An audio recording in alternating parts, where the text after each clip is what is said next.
This shouldn't be a surprise to anybody, but the banks were involved with Jeffrey Epstein. In this case, the Bank of America, allegedly. Now, I have made videos about Jeffrey Epstein and his past and his ties to the banking industry during the 2008 crash. Check it out on the channel. But an abused victim, a survivor of Jeffrey Epstein, is now suing the Bank of America.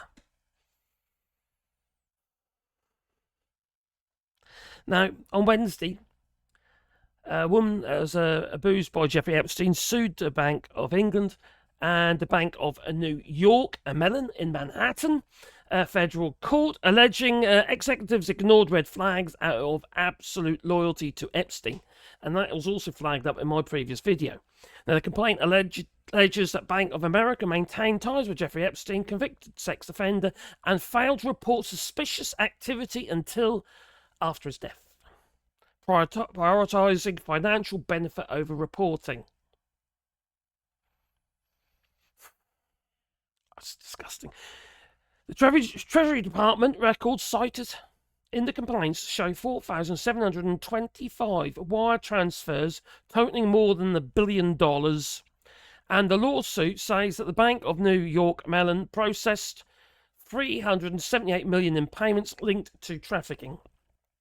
Republican Jeffrey Raskin opened an investigation into 4 banks, including Bank of America, while plaintiffs' lawyers previously secured $75 million and $290 million in settlements, and the Bank of America declined to comment.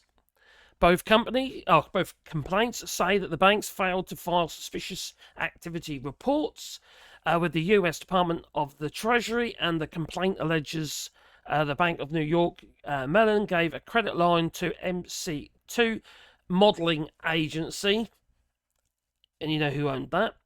The administration reversed course this year on the DOJ file releases. You see, these people are all complicit, all covering up for the orange von shits and pants in the White House, Donald Trump and Jeffrey Epstein, because they're all linked. They're all complicit, and some of those people involved will certainly be involved, if you know what I mean. Toodaloo.